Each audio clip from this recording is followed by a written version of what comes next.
Mire, el asunto no es de palabras. Si fuera por una palabra ya nos habríamos puesto de acuerdo hace rato. Eh, Ujú. el proyecto de ley que terminaremos de perfilar su articulado este fin de semana para que la próxima semana, el día 15, se haga público y se presente a la sociedad y al Congreso de la República, presenta unas líneas generales que le puedo marcar del siguiente modo. Por favor. Un proceso de reconocimiento de responsabilidad penal de estas personas que forman parte de estructuras criminales de alto impacto, le hace mafias, Ujú. eh, ante la justicia ordinaria, Fiscalía General de la Nación, Poder Judicial Ordinario. Se Ujú. aplicarán las penas ordinarias con un sistema de rebajas, eso es lo que tenemos pensado, con un sistema de rebajas según la participación que haya tenido cada persona en esa estructura criminal, es decir, no es la misma la responsabilidad del, del jefe, del capo de la mafia a la responsabilidad del simple ejecutor de las órdenes que daba el capo de la mafia.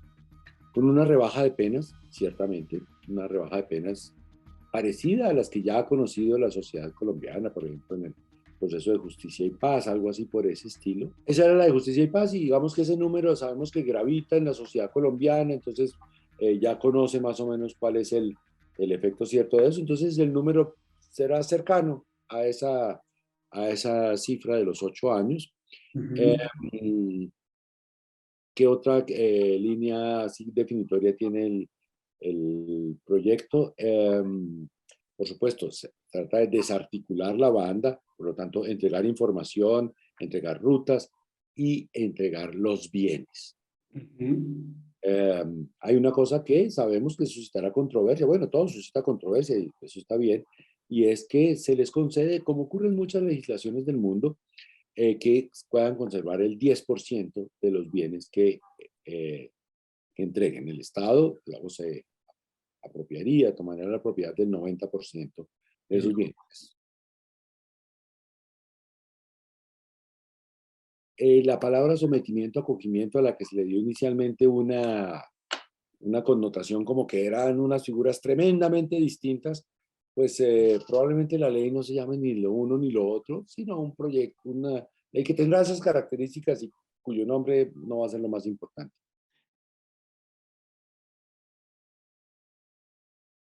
Exacto. Justicia transicional no. De ninguna, ni justicia y paz, ni JEP, ninguna. Poder judicial ordinario, sistema penal ordinario. Es lo Mi, que tenemos pensado, pues.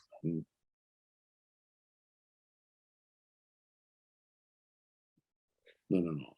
Ha participado el Alto Comisionado de Paz con su equipo jurídico, el Ministerio de Justicia con su equipo jurídico, en algunas ocasiones la Secretaría Jurídica de la Presidencia de la República. No, no, no, nadie más.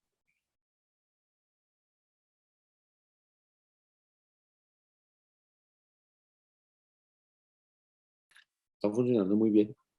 La percepción que yo tengo es la de dos gobiernos de dos países que son amigos hace 200 años, Ujú. que están de acuerdo o sea, en la finalidad de nuestras sociedades, en el modo de funcionamiento de nuestras sociedades, y que en esa finalidad común a veces tienen algunos puntos en los que difieren y que siempre hemos resuelto esos puntos diferenciales de modo amistoso, de modo civilizado, y que esta ocasión no va a ser la excepción.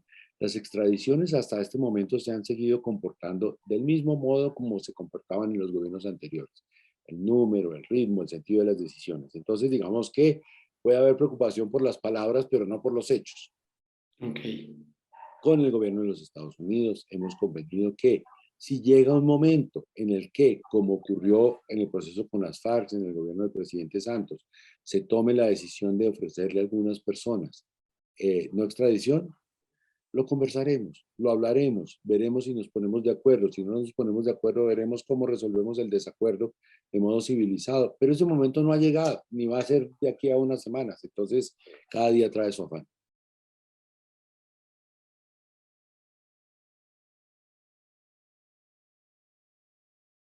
Nosotros tenemos ya el dato consolidado del año del 31 de diciembre del 2021. las 204.000 hojas de coca, un récord histórico, un maldito récord histórico, que nos indica pues que las políticas que pusieron en práctica los gobiernos anteriores no funcionaron. La cifra del 31 de diciembre del año 2022 todavía no la tenemos, pero ya sabemos que va a ser peor. Va a ser peor, quiero decir, va a haber más hectáreas de coca cultivadas. Nuestra política es perseguir, y ojalá perseguir con la mayor eficacia posible, la cocaína, el lavado de activos, las mafias de narcotráfico.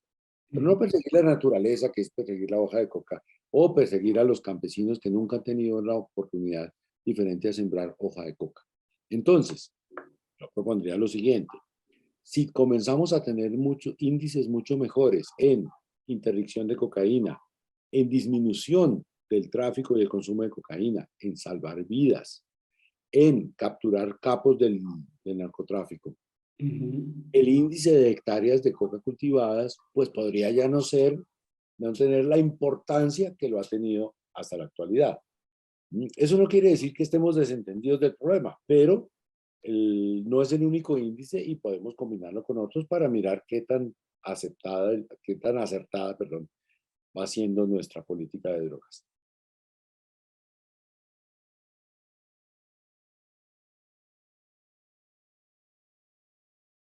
Hemos llegado a tal punto que pensamos que la naturaleza es criminal. Ajá. Las hectáreas no se criminalizan. Las personas que han cultivado hoja de coca, así sea pues una matica, hoy en día eso es delito. Y efectivamente nuestro propósito es dejar de aplicarle el aparato de persecución penal a esos campesinos pobres cultivadores de hoja de coca y comenzar la persecución criminal donde comienzan las grandes cifras del negocio, que es donde ya se vuelve cocaína y donde se vuelve exportación y donde se vuelve lavado de activos y donde se vuelven pues esas cifras hipermillonarias. Por supuesto que a los campesinos hay que ofrecerles una alternativa, otro cultivo, otra actividad, de pronto otra tierra distinta a la que han estado tradicionalmente asentados. En eso se entrecruza entonces la política de drogas con la política de reforma agraria, con la oferta institucional del Estado. Todo se vuelve como una estrategia holística, ¿no? Hay que ir haciendo de todo a la vez para salir de ese problema. Ahora, es cierto que hay una distinción que nosotros tenemos en cuenta y que nos sirve para diseñar política pública, y es que una cosa son cultivos industriales y Sí, otra cosa claro. son cultivos, llamémoslo, familiares. Bueno, frente a los cultivos industriales, por supuesto que continuará la política de erradicación forzosa, manual, por supuesto. ¿Qué es un cultivo industrial y qué es un cultivo familiar? No es una cosa pues tan exacta, o sea, que ya esté decidida. Hay varias metodologías para establecerlo, hay varios cálculos. En eso estamos, en mirar cuál es la metodología más acertada para definir qué es lo que vamos a erradicar forzosamente, tal como se ha venido haciendo antes, y qué es lo que vamos a ofrecerle a esos campesinos que vayan cambiando gradualmente el cultivo de hoja de coca por cultivos que estén dentro de la legalidad. En eso estamos.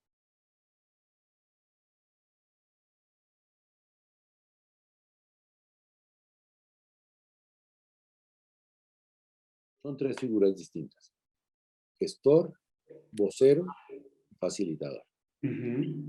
Los gestores de paz es la figura más vieja de las tres. Esa figura de los gestores de paz la utilizó el presidente Uribe, el presidente Santos, la ha utilizado también el gobierno del presidente Petro, y es para personas que forman parte de grupos armados ilegales. Por ahí fue que se ordenó la descarcelación hace muchos años de guerrilleros que tenían, digamos, delitos de sangre muy fuertes. Ahora olvido pues los alias que tenían, pero eran personas de un prontuario criminal bastante notable, y se consideró siempre, y las evidencias así lo comprueban, que la figura es útil a efectos de facilitar y, digamos,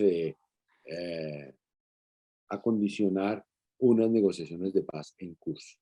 La figura de los voceros la introdujo la reforma legal del año pasado, y es la que se refiere a personas que no son miembros de grupos armados ilegales, sino personas que pueden facilitar por ser líderes sociales, por ser líderes de convivencia, algunos, digamos, algunos temas de paz, algunos acercamientos de paz en los que está interesado también el gobierno. Entonces ya no estamos hablando allí de paz entre un grupo armado que le plantea una guerra al Estado, sino estamos hablando de lo que yo he llamado la paz del barrio, ¿no? Pandillas de barrio que tienen una relación ahí terriblemente mala de convivencia, o campesinos de un lado del río con campesinos del otro lado del río que tienen también una convivencia muy alterada por las aguas del río o por alguna otra cosa, y líderes populares, líderes juveniles casi siempre, que son reconocidos por esas comunidades como personas que pueden facilitar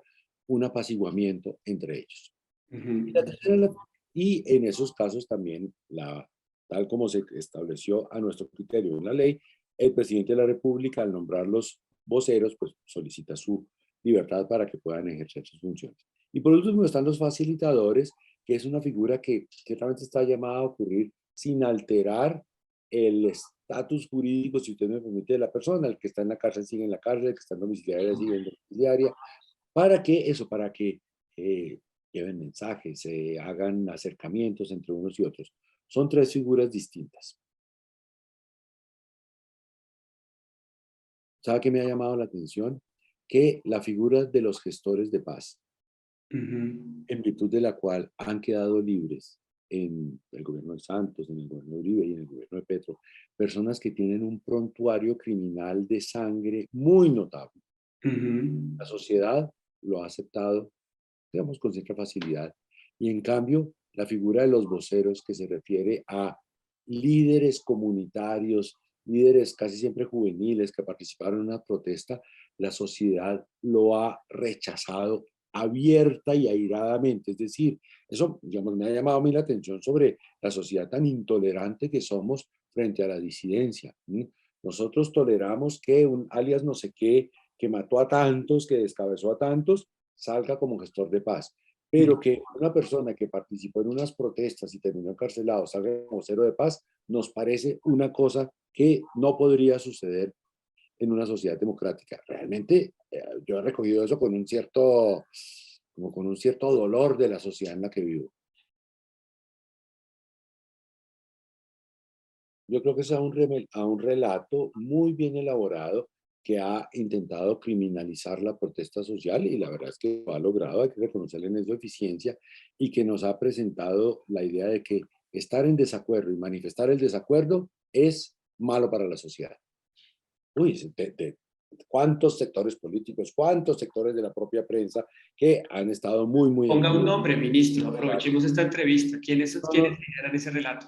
no, no le voy a dar nombres. Ok, pero ha sido un relato que a su juicio es el que nos lleva a esto. Que nos ha hecho mucho daño, sí.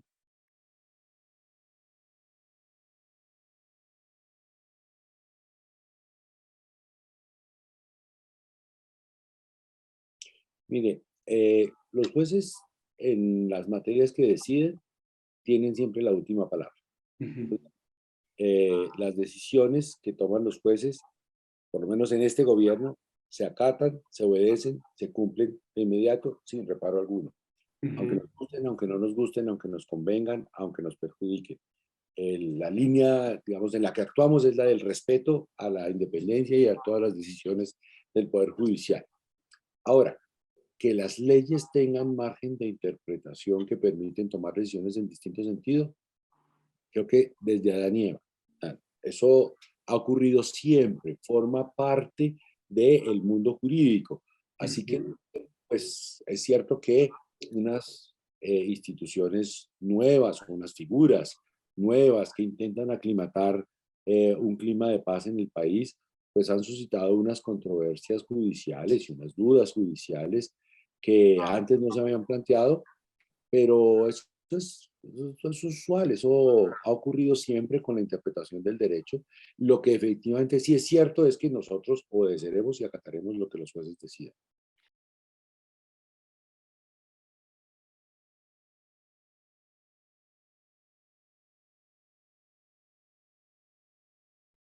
Yo siempre apoyo las manifestaciones de la ciudadanía, Es cierto que nuestra democracia es representativa, pero eso no quiere decir que la única forma y el único día en que el pueblo participa es el día de las elecciones, ¿no? El pueblo participa siempre.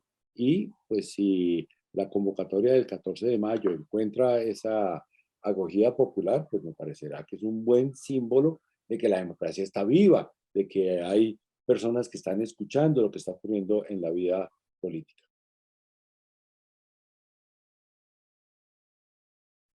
La obsesión por el orden, ¿no? Eh, Preguntas, usted son las las respuestas. marchas, las marchas son vivas, son en la calle, son con voz airada. Eh, si eso llaman descontrol, pues ya no es problema mío.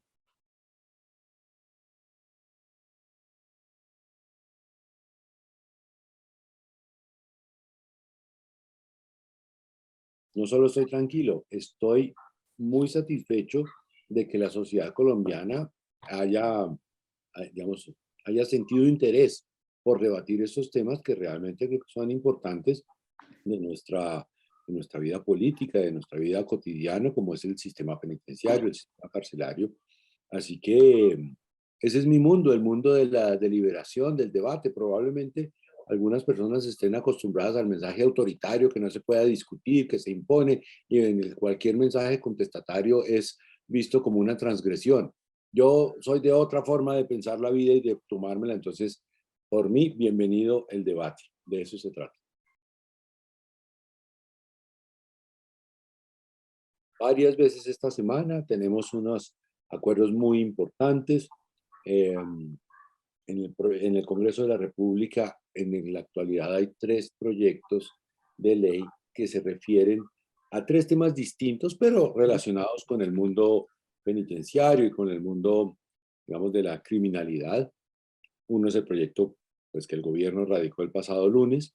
Otro es un proyecto que presentaron unos parlamentarios, pero cuyo origen es Asocapitales y Asuntermedia, es decir, los alcaldes del país. Y el otro que lo radicaron unos parlamentarios del Partido Verde, que es iniciativa de la alcaldesa Claudia López. Los 3 los vamos a apoyar todos, los 3, todas las bancadas y el gobierno nacional, pues todas las bancadas que están en la coalición, en fin, Sí, sí.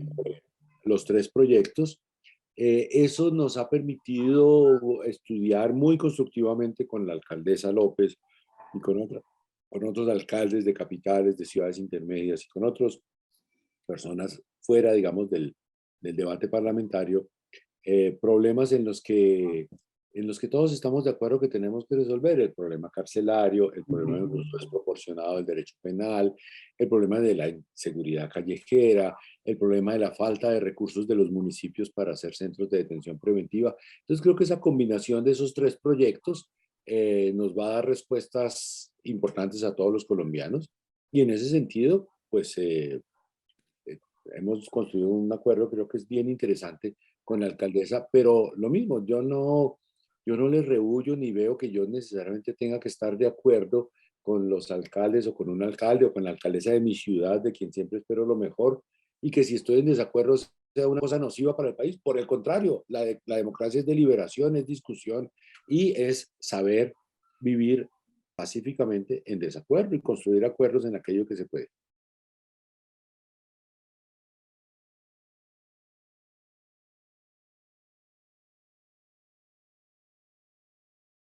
Yo tengo un diálogo fluido, cercano, frecuente con el señor fiscal general y he tenido contacto con él a propósito de la postura que él tiene sobre la eliminación que proponemos en el proyecto de los delitos de injuria y calumnia. Pero ciertamente sobre el de inasistencia alimentaria no he escuchado su criterio. Con el fiscal general estamos de acuerdo en la mayor parte de cosas que es el imperio de la ley, la lucha contra la criminalidad, el,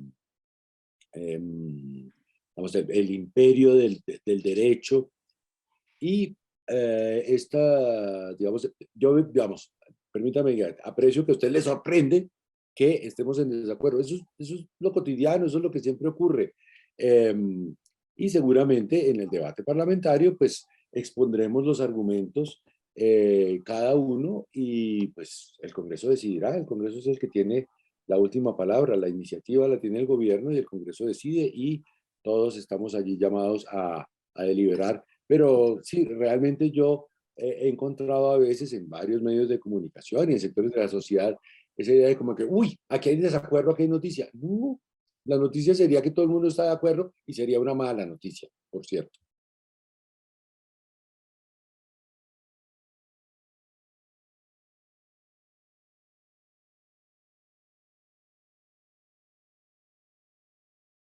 Son los delitos sexuales, en nuestra propuesta, los delitos sexuales tanto contra niños como contra adultos.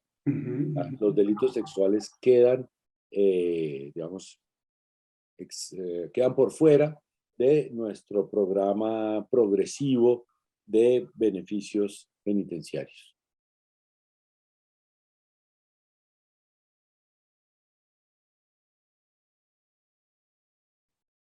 Yo creo que va muy bien. Mire, estamos en una época de cambios, o en un cambio de época, como dice el presidente de la Cámara, Racero, un gobierno reformista como yo nunca había vivido desde que nací. Y entonces me siento pues muy orgulloso, no solo de que me haya tocado como ciudadano, sino como parte del equipo de gobierno.